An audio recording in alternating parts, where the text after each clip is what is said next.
ಆಕಾಶವಾಣಿ ವಾರ್ತೆಗಳು. ಓದುತ್ತಿರುವವರು ಗಿರೀಶ್ ಮೇರ್ವೆ. ಮುಖ್ಯಾಂಶಗಳು: ಭಾರತ ನಾರ್ವೆ ವ್ಯಾಪಾರ ಸಂಶೋಧನಾ ಶೃಂಗಸಭೆ, ನವೋದ್ಯಮ ಸೇರಿದಂತೆ ಹಲವು ಕ್ಷೇತ್ರಗಳಲ್ಲಿ ಭಾರತದಲ್ಲಿ ಹೂಡಿಕೆಗೆ ವಿಪುಲ ಅವಕಾಶ. ಪ್ರಧಾನಿ ನರೇಂದ್ರ ಮೋದಿ. ಆಪರೇಷನ್ ಸಿಂಧೂರ ಕಾರ್ಯಾಚರಣೆಯು ಭಾರತವನ್ನು ಆತ್ಮವಿಶ್ವಾಸ ಮತ್ತು ಸಾಮರ್ಥ್ಯ ರಾಷ್ಟವಾಗಿ ಪರಿವರ್ತಿಸಿದೆ. ಸಚಿವ ರಾಜನಾಥ್ ಸಿಂಗ್. ಕೊಲ್ಲಿ ರಾಷ್ಟಗಳ ನಾಯಕರ ಮನವಿ ಮೇರೆಗೆ ಇರಾನ್ ಮೇಲಿನ ನಿಯೋಜಿತ ದಾಳಿ ತಡೆ ಹಿಡಿಯಲಾಗಿದೆ. ಅಮೆರಿಕ ಅಧ್ಯಕ್ಷ Donald Trump. IPL T20 cricket, Chennai super Kings ವಿರುದ್ಧ ಗೆದ್ದ ಸನ್ ರೈಸರ್ಸ್ ಹೈದರಾಬಾದ್ ತಂಡ ಪ್ಲೇ ಆಫ್ ಪ್ರವೇಶ. ವಾರ್ತೆಗಳ ವಿವರ. ವಿದೇಶಿ ಪ್ರವಾಸದಲ್ಲಿರುವ ಪ್ರಧಾನಿ ನರೇಂದ್ರ ಮೋದಿ ಓಸ್ಲಾದಲ್ಲಿ ನಿನ್ನೆ ನಡೆದ ಭಾರತ ನಾರ್ವೆ ವ್ಯಾಪಾರ ಮತ್ತು ಸಂಶೋಧನಾ ಶೃಂಗಸಭೆಯಲ್ಲಿ ಪಾಲ್ಗೊಂಡಿದ್ದರು. ಈ ವೇಳೆ ರಾಜಕುಮಾರ ಹಾಕಾನ್ ಮತ್ತು ನಾರ್ವೆಯ ಪ್ರಧಾನಿ ಜೋನಾಸ್ ಸ್ಟೋರ್ ಕೂಡ ಶೃಂಗಸಭೆಯಲ್ಲಿ ಭಾಗವಹಿಸಿದ್ದರು. ಶೃಂಗವನ್ನುದ್ದೇಶಿಸಿ ಮಾತನಾಡಿದ ಪ್ರಧಾನಿ ನರೇಂದ್ರ ಮೋದಿ, ವ್ಯಾಪಾರ ಮತ್ತು ಆರ್ಥಿಕ ಪಾಲುದಾರಿಕೆ ಒಪ್ಪಂದ ಟಿಇಪಿಎ ಜಾರಿಗೆ ಬಂದ ತರುವಾಯ ದ್ವಿಪಕ್ಷೀಯ ವಾಣಿಜ್ಯ ಮತ್ತು ಹೂಡಿಕೆಯ ಬೆಳವಣಿಗೆಯನ್ನು ಶ್ಲಾಘಿಸಿದರು. ಟಿಇಪಿಎಯ ಅಡಿಯಲ್ಲಿ 100 ಶತಕೋಟಿ ಅಮೆರಿಕನ್ ಡಾಲರ್ ಹೂಡಿಕೆಯ ಗುರಿಯನ್ನು ಸಾಧಿಸಲು ಮತ್ತು ಅದರ ಪರಿಣಾಮವಾಗಿ ಭಾರತದಲ್ಲಿ 1 ದಶಲಕ್ಷ ಉದ್ಯೋಗಗಳ ಸೃಷ್ಟಿಗೆ ಎರಡೂ ಕಡೆಯ ಪಾಲುದಾರರು ಪ್ರಯತ್ನಗಳನ್ನು ಮಾಡಬೇಕು ಎಂದು ಅವರು ಒತ್ತಿ ಹೇಳಿದರು. ಭಾರತದ ಬಲವಾದ ಬೆಳವಣಿಗೆಯ ಪಥ, ಜನಸಂಖ್ಯಾ ಲಾಭಾಂಶ, ಪ್ರತಿಭಾವಂತ ಮತ್ತು ಮಹತ್ವಾಕಾಂಕ್ಷೆಯ ಯುವಕರು, ದೃಢವಾದ ವ್ಯಾಪಾರ ಅಭ್ಯಾಸಗಳು, ಹೂಡಿಕೆದಾರ ಸ್ನೇಹಿ ನಿಯಂತ್ರಕ ಚೌಕಟ್ಟು ಮತ್ತು ಸ್ಪರ್ಧಾತ್ಮಕ ಒಕ್ಕೂಟ ವ್ಯವಸ್ಥೆಯ ಮನೋಭಾವವನ್ನು ಅವರು ಬಿಂಬಿಸಿದರು. ನೀಲಿ ಆರ್ಥಿಕತೆ, ಹಡಗು ನಿರ್ಮಾಣ, ಹಸಿರು ಪರಿವರ್ತನೆ, ನವೀಕರಿಸಬಹುದಾದ ಇಂಧನ, ಆರೋಗ್ಯ ತಂತ್ರಜ್ಞಾನ, ನಿರ್ಣಾಯಕ ಖನಿಜಗಳು ಮತ್ತು ನವೋದ್ಯಮಗಳಂತಹ ಪ್ರಮುಖ ಕ್ಷೇತ್ರಗಳಲ್ಲಿ ಹೂಡಿಕೆ ಮಾಡಲು ಭಾರತದಲ್ಲಿ ವಿಪುಲ ಅವಕಾಶಗಳಿವೆ ಎಂದು ನಾರ್ವೆ ಹೂಡಿಕೆದಾರರಿಗೆ ಮನವರಿಕೆ ಮಾಡಿಕೊಟ್ಟರು. ದೇಶದ ಪ್ರಮಾಣ ಹೆಚ್ಚುತ್ತಿರುವ ಇಂಧನ ಬೇಡಿಕೆಗಳು, ಹವಾಮಾನ ಬದ್ಧತೆಗಳು ಮತ್ತು ನವೀಕರಿಸಬಹುದಾದ ಇಂಧನ, ಗ್ರಿಡ್ ಮೂಲಸೌಕರ್ಯ, ಹಸಿರು ಹೈಡ್ರೋಜನ್ ಮತ್ತು ಶುದ್ಧ ಇಂಧನದಲ್ಲಿ ತ್ವರಿತ ವಿಸ್ತರಣೆಯನ್ನು ಒತ್ತಿ ಹೇಳಿದ ಪ್ರಧಾನಿ ನರೇಂದ್ರ ಮೋದಿ ಭಾರತದ ಮಹತ್ವಾಕಾಂಕ್ಷೆಯ ಹಸಿರು ಪರಿವರ್ತನೆಯ ಕಾರ್ಯಸೂಚಿಯನ್ನು ಒತ್ತಿ ಹೇಳಿದರು. ಶುದ್ಧ ಇಂಧನ ಹೂಡಿಕೆಗಳು, ಕಡಲ ವಲಯದ ಡಿಕಾರ್ಬೋನೈಸೇಷನ್, ಸಾಗರ ಸುಸ್ಥಿರತೆ ಮತ್ತು ಹವಾಮಾನ ಹಣಕಾಸು ಕ್ಷೇತ್ರದಲ್ಲಿ ನಾರ್ವೆಯ ಜಾಗತಿಕ ನಾಯಕತ್ವವನ್ನು ಅವರು ಶ್ಲಾಘಿಸಿದರು. ರಕ್ಷಣಾ ಸಚಿವ ರಾಜನಾಥ್ ಸಿಂಗ್ ಅವರು ಆಪರೇಷನ್ ಸಿಂಧೂರ್ ಕಾರ್ಯಾಚರಣೆಯು ಭಾರತವನ್ನು ಬಲವಾದ ಆತ್ಮವಿಶ್ವಾಸದ ಮತ್ತು ಸಮರ್ಥ ರಾಷ್ಟವಾಗಿ ಪರಿವರ್ತಿಸಲು ಸಾಕ್ಷಿಯಾಗಿದೆ ಎಂದು ಬಣ್ಣಿಸಿದ್ದಾರೆ. ಹನೋಯ್ನಲ್ಲಿ ನಿನ್ನೆ ಭಾರತೀಯ ವಲಸಿಗರನ್ನು ಉದ್ದೇಶಿಸಿ ಮಾತನಾಡಿದ ಸಚಿವರು, ಭಾರತವು ಮೊದಲು ಬಳಸದಿರುವ ನೀತಿಗೆ ಬದ್ಧವಾಗಿದ್ದರೂ ಪರಮಾಣು ಬ್ಲಾಕ್ ಮೇಲ್ಗೆ ಮಣಿಯುವುದಿಲ್ಲ ಮತ್ತು ಯಾವುದೇ ಶತ್ರುಗಳ ದುಸ್ಸಾಹಸಕ್ಕೆ ದೃಢವಾಗಿ ಪ್ರತಿಕ್ರಿಯಿಸಲು ಸಿದ್ದವಾಗಿದೆ ಎಂದು ಪ್ರತಿಪಾದಿಸಿದರು. ಪ್ರಧಾನಿ ನರೇಂದ್ರ ಮೋದಿ ಅವರ ನಾಯಕತ್ವದಲ್ಲಿ ಸಾಧಿಸಿದ ಅಭೂತಪೂರ್ವ ಪ್ರಗತಿಯಿಂದಾಗಿ ಅಂತಾರಾಷ್ಟೀಯ ವೇದಿಕೆಯಲ್ಲಿ ಭಾರತದ ಹೆಚ್ಚುತ್ತಿರುವ ಸ್ಥಾನಮಾನವನ್ನು ಅವರು ಬಿಂಬಿಸಿದರು. ಸೆಮಿಕಂಡಕ್ಟರ್ ವಲಯದಲ್ಲಿ ಭಾರತವು ವೇಗವಾಗಿ ಮುನ್ನಡೆಯುತ್ತಿದೆ ಎಂದು ಒತ್ತಿ ಹೇಳಿದ ಸಚಿವರು, ಇದು ಕೇವಲ ತಾಂತ್ರಿಕ ಪ್ರಗತಿಯ ಕಥೆಯಲ್ಲ, ನವಭಾರತದ ಕಥೆಯೂ ಆಗಿದೆ ಎಂದು ಅವರು ಹೇಳಿದರು. ಜಾಗತಿಕ ಶಾಂತಿ, ಹಂಚಿಕೆಯ ಬೆಳವಣಿಗೆ ಮತ್ತು ಸಮೃದ್ಧಿಗಾಗಿ ಭಾರತದೊಂದಿಗೆ ಪಾಲುದಾರರಾಗಲು ಸಚಿವರು ಅಂತಾರಾಷ್ಟೀಯ ಸಮುದಾಯವನ್ನು ಆಹ್ವಾನಿಸಿದರು. ಹಾಗೆಯೇ ರಾಷ್ಟ ನಿರ್ಮಾಣಕ್ಕೆ ಕೊಡುಗೆ ನೀಡುವಂತೆ ಭಾರತೀಯ ವಲಸಿಗರನ್ನು ಒತ್ತಾಯಿಸಿದರು. ಕೇಂದ್ರ ಗೃಹ ಸಚಿವ ಅಮಿತ್ ಶಾ ಇಂದು ಛತ್ತೀಸ್ಗಢದ ಬಾಸ್ತಾರ್ ವಿಭಾಗೀಯ ಕೇಂದ್ರ ಕಚೇರಿ ಜಗದಾಲ್ಪುರದಲ್ಲಿ ಕೇಂದ್ರ ವಲಯ ಮಂಡಳಿಯ ಸಭೆಯ ಅಧ್ಯಕ್ಷತೆ ವಹಿಸಲಿದ್ದಾರೆ. ಸಭೆಯಲ್ಲಿ ಛತ್ತೀಸ್ಗಢ, ಮಧ್ಯಪ್ರದೇಶ, ಉತ್ತರ ಪ್ರದೇಶ ಮತ್ತು ಉತ್ತರಾಖಂಡದ ಮುಖ್ಯಮಂತ್ರಿಗಳು ಮತ್ತು ಹಿರಿಯ ಅಧಿಕಾರಿಗಳು ಭಾಗವಹಿಸಲಿದ್ದಾರೆ. ನಿನ್ನೆ ಛತ್ತೀಸ್ಗಢಕ್ಕೆ ಭೇಟಿ ನೀಡಿದ ಅಮಿತ್ ಶಾ ಅವರು ಬಾಸ್ತಾರ್ ಜಿಲ್ಲೆಯ ನೇತನಾರ್ ಗ್ರಾಮದಲ್ಲಿ ಸಾರ್ವಜನಿಕ ಸೇವಾ ಕೇಂದ್ರವನ್ನು ಉದ್ಘಾಟಿಸಿದರು. ಕೋಲ್ಕತ್ತಾದ ಆರ್ಜಿಕರ್ ವೈದ್ಯಕೀಯ ಕಾಲೇಜು ಮತ್ತು ಆಸ್ಪತ್ರೆಯ ಮಾಜಿ ಪ್ರಾಂಶುಪಾಲ ಸಂದೀಪ್ ಘೋಷ್ ವಿರುದ್ಧ ಕಾನೂನು ಕ್ರಮ ಜರುಗಿಸಲು ಪಶ್ಚಿಮ ಬಂಗಾಳ ಸರ್ಕಾರ ಔಪಚಾರಿಕ ಅನುಮತಿ ನೀಡಿದೆ.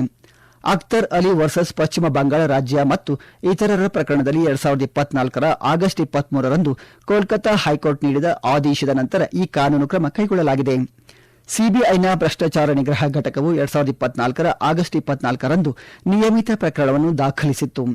ಸಂದೀಪ್ ಘೋಷ್ ಮತ್ತು ಇತರ 3 ಸಂಸ್ಥೆಗಳನ್ನು ಒಳಗೊಂಡ ಆರ್ಜಿಕರ್ ವೈದ್ಯಕೀಯ ಕಾಲೇಜು ಮತ್ತು ಆಸ್ಪತ್ರೆಯಲ್ಲಿ ವಿವಿಧ ಖರೀದಿ ಮತ್ತು ಸಂಬಂಧಿತ ವಿಷಯಗಳಲ್ಲಿ ಆರ್ಥಿಕ ಅಕ್ರಮಗಳು ನಡೆದಿವೆ ಎಂದು ತನಿಖೆ ನಡೆಸಲಾಗಿದೆ. ಈ ವಾರ್ತೆಗಳನ್ನು ಆಕಾಶವಾಣಿಯಿಂದ ಕೇಳುತ್ತಿದ್ದೀರಿ.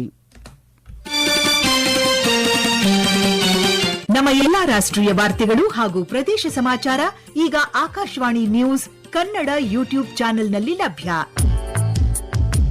ನಮ್ಮ ಎಕ್ಸ್ ಖಾತೆ ಮತ್ತು ಇನ್ಸ್ಟಾಗ್ರಾಂ ಖಾತೆ ಆಕಾಶವಾಣಿ ನ್ಯೂಸ್ ಕನ್ನಡ. ಹೆಚ್ಚಿನ ಮಾಹಿತಿಗಾಗಿ ನಮ್ಮ ಫೇಸ್ಬುಕ್ ಖಾತೆ ಎಐಆರ್ ಕನ್ನಡ ನ್ಯೂಸ್ ಅನುಸರಿಸಿ.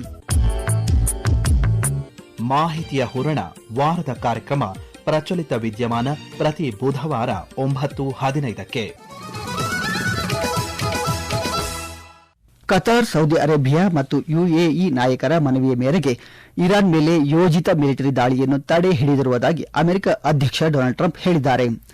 ಟ್ರೂತ್ ಸೋಷಿಯಲ್ನಲ್ಲಿ ನಿನ್ನೆ ಮಾಹಿತಿ ಹಂಚಿಕೊಂಡಿರುವ ಅಮೆರಿಕ ಅಧ್ಯಕ್ಷ ಟ್ರಂಪ್, ಕತಾರ್ನ Emir Tamim bin Ahmad Al Thani, Saudi ಯುವರಾಜ Mohammed bin Salman Al Saud ಮತ್ತು ಯುಎಇ ಅಧ್ಯಕ್ಷ ಮೊಹಮ್ಮದ್ ಬಿನ್ ಜಾಯೆದ್ ಅಲ್ ನಹ್ಯಾನಿ ಅವರು ಮಂಗಳವಾರ ನಿಗದಿಯಾಗಿದ್ದ ದಾಳಿಯನ್ನು ಮುಂದೂಡುವಂತೆ ಕೇಳಿಕೊಂಡಿದ್ದಾರೆ ಎಂದು ಹೇಳಿದ್ದಾರೆ. ಅಮೆರಿಕ ಮತ್ತು ಪಶ್ಚಿಮ ಏಷ್ಯಾದ್ಯಂತ ದೇಶಗಳಿಗೆ ಸ್ವೀಕಾರಾರ್ಹವಾದ ಒಪ್ಪಂದವನ್ನು ಶೀಘ್ರದಲ್ಲೇ ತಲುಪಬಹುದು ಎಂದು ಅಮೆರಿಕ ಅಧ್ಯಕ್ಷರು ಹೇಳಿದ್ದಾರೆ. ಪ್ರಸ್ತಾವಿತ ಒಪ್ಪಂದವು ಇರಾನ್ ಪರಮಾಣು ಶಸ್ತ್ರಾಸ್ತ್ರಗಳನ್ನು ಹೊಂದಿಲ್ಲ ಎಂದು ಖಚಿತಪಡಿಸುತ್ತದೆ ಎಂದು ಅವರು ಹೇಳಿದರು. ಆದಾಗ್ಯೂ ಮಾತುಕತೆಗಳು ವಿಫಲವಾದರೆ ಅಲ್ಪಾವಧಿಯಲ್ಲಿ ಇರಾನ್ ಮೇಲೆ ದೊಡ್ಡ ಪ್ರಮಾಣದ ದಾಳಿಯನ್ನು ಪ್ರಾರಂಭಿಸಲು ಯುಎಸ್ ಮಿಲಿಟರಿ ಸಿದ್ದವಾಗಿದೆ ಎಂದು ಅಧ್ಯಕ್ಷ ಟ್ರಂಪ್ ಎಚ್ಚರಿಸಿದ್ದಾರೆ. ಅಗತ್ಯವಿದ್ದರೆ ತಕ್ಷಣದ ಕ್ರಮಕ್ಕೆ ಸಿದ್ದರಾಗಿರುವಂತೆ ರಕ್ಷಣಾ ಕಾರ್ಯದರ್ಶಿ ಪೀಟ್ ಎಕ್ಸೆತ್, ಜಂಟಿ ಮುಖ್ಯಸ್ಥರ ಅಧ್ಯಕ್ಷ ಜನರಲ್ ಡೇನಿಯಲ್ ಕೇನ್ ಮತ್ತು ಯುಎಸ್ ಮಿಲಿಟರಿಗೆ ಸೂಚನೆ ನೀಡಿದ್ದೇನೆ ಎಂದು ಅವರು ತಿಳಿಸಿದ್ದಾರೆ.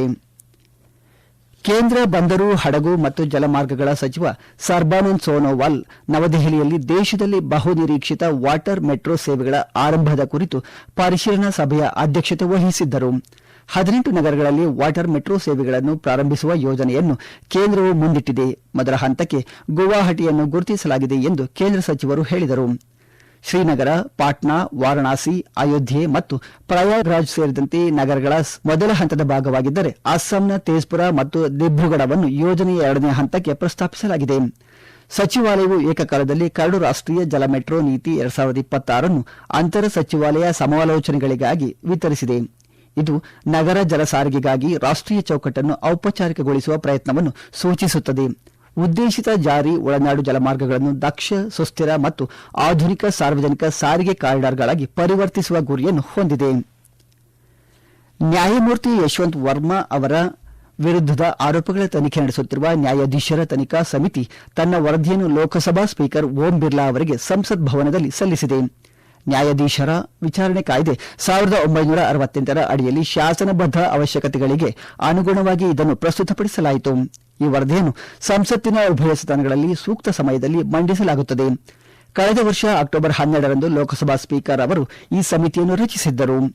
ನ್ಯಾಯಾಧೀಶರ ತನಿಖಾ ಸಮಿತಿಯ ಅಧ್ಯಕ್ಷ ಸುಪ್ರೀಂಕೋರ್ಟ್ ನ್ಯಾಯಮೂರ್ತಿ ಅರವಿಂದ್ ಕುಮಾರ್, ಬಾಂಬೆ ಹೈಕೋರ್ಟ್ ಮುಖ್ಯ ನ್ಯಾಯಮೂರ್ತಿ ಶ್ರೀ ಚಂದ್ರಶೇಖರ್ ಮತ್ತು ಕರ್ನಾಟಕ ಹೈಕೋರ್ಟ್ನ ಹಿರಿಯ ವಕೀಲ ಬಿವಿ ಆಚಾರ್ಯ ಅವರು ನ್ಯಾಯಾಧೀಶರ ತನಿಖಾ ಸಮಿತಿಯ ವರದಿಯನ್ನು ಓಂ ಬಿರ್ಲಾ ಅವರಿಗೆ ಸಲ್ಲಿಸಿದರು.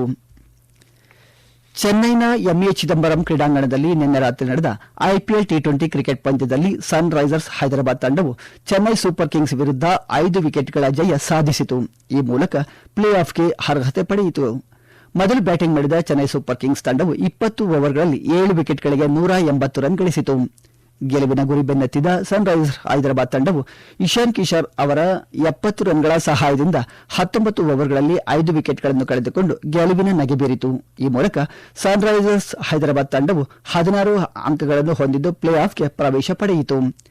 ಇದಕ್ಕೂ ಮೊದಲು ಗುಜರಾತ್ ಟೈಟನ್ಸ್ ಮತ್ತು ರಾಯಲ್ ಚಾಲೆಂಜರ್ಸ್ ಬೆಂಗಳೂರು ತಂಡಗಳು ಈಗಾಗಲೇ ಪ್ಲೇ ಆಫ್ನಲ್ಲಿ ತಮ್ಮ ಸ್ಥಾನವನ್ನು ಭದ್ರಪಡಿಸಿಕೊಂಡಿವೆ. ಉಳಿದಿರುವ ಒಂದು ಸ್ಥಾನಕ್ಕಾಗಿ 5 ತಂಡಗಳಿಂದ ಪೈಪೋಟಿ ಏರ್ಪಟ್ಟಿದೆ. ಜೈಪುರದಲ್ಲಿ ನಡೆಯಲಿರುವ ಇಂದಿನ ಪಂದ್ಯದಲ್ಲಿ Rajasthan Royals Lucknow super Giants ತಂಡವನ್ನು ಎದುರಿಸಲಿದೆ. ಪಂದ್ಯವು ರಾತ್ರಿ 7:30ಕ್ಕೆ ಆರಂಭವಾಗಲಿದೆ. ಮಹಾರಾಷ್ಟದ ರಾಜ್ಯಪಾಲರಾದ ಜಿಷ್ಣುದೇವ್ ವರ್ಮಾ ನಿನ್ನೆ ಮುಂಬೈನ ಪಿಎಲ್ ದೇಶಪಾಂಡೆ ಅಕಾಡೆಮಿಯಲ್ಲಿ ಆಯೋಜಿಸಲಾಗಿದ್ದ ಮರಗೆಲಸದ ಪ್ರದರ್ಶನಕ್ಕೆ ಭೇಟಿ ನೀಡಿದರು. ಈ ಪ್ರದರ್ಶನದಲ್ಲಿ ಶಂಕರ ಬಾಬಾ ಪಾಪಲ್ಕರ್ ಅವರು ನಡೆಸುತ್ತಿರುವ ಆಶ್ರಯಧಾಮದಲ್ಲಿ ವಾಸಿಸುತ್ತಿರುವ ವಿಶೇಷಚೇತನ ಯುವ ಕಲಾವಿದರು ರಚಿಸಿದ ಅತ್ಯಂತ ಜಿಜ್ಞಾಸೆಯ ಮರದ ಶಿಲ್ಪಗಳು ಮತ್ತು ಕಲಾತ್ಮಕ ಕೃತಿಗಳನ್ನು ಪ್ರದರ್ಶಿಸಲಾಗಿತ್ತು. ಕೊನೆಯಲ್ಲಿ ಮತ್ತೊಮ್ಮೆ ಮುಖ್ಯಾಂಶಗಳು. ಭಾರತ ನಾರ್ವೆ ವ್ಯಾಪಾರ ಸಂಶೋಧನಾ ಶೃಂಗಸಭೆ, ನವೋದ್ಯಮ ಸೇರಿದಂತೆ ಹಲವು ಕ್ಷೇತ್ರಗಳಲ್ಲಿ ಭಾರತದಲ್ಲಿ ಹೂಡಿಕೆಗೆ ವಿಪುಲ ಅವಕಾಶ, ಪ್ರಧಾನಿ ನರೇಂದ್ರ ಮೋದಿ. ಆಪರೇಷನ್ ಸಿಂಧೂರ ಕಾರ್ಯಾಚರಣೆಯು ಭಾರತವನ್ನು ಆತ್ಮವಿಶ್ವಾಸ ಮತ್ತು ಸಮರ್ಥ ರಾಷ್ಟವಾಗಿ ಪರಿವರ್ತಿಸಿದೆ, ಸಚಿವ ರಾಜನಾಥ್ ಸಿಂಗ್. ಕೊಲ್ಲಿ ರಾಷ್ಟಗಳ ನಾಯಕರ ಮನವಿ ಮೇರೆಗೆ ಇರಾನ್ ಮೇಲಿನ ಯೋಜಿತ ದಾಳಿ ತಡೆಹಿಡಿಯಲಾಗಿದೆ, ಅಮೆರಿಕ ಅಧ್ಯಕ್ಷ Donald Trump. IPL T20 cricket Chennai super Kings ವಿರುದ್ಧ ಗೆದ್ದ ಸನ್ ರೈಸರ್ಸ್ ಹೈದರಾಬಾದ್ ತಂಡ ಪ್ಲೇ ಆಫ್ ಪ್ರವೇಶ. ಇಲ್ಲಿಗೆ ವಾರ್ತಾ ಪ್ರಸಾರ ಮುಕ್ತಾಯವಾಯಿತು. ನಮ್ಮ ಮುಂದಿನ ವಾರ್ತಾ ಪ್ರಸಾರ ಈ ಮಧ್ಯಾಹ್ನ 12 ಗಂಟೆಗೆ.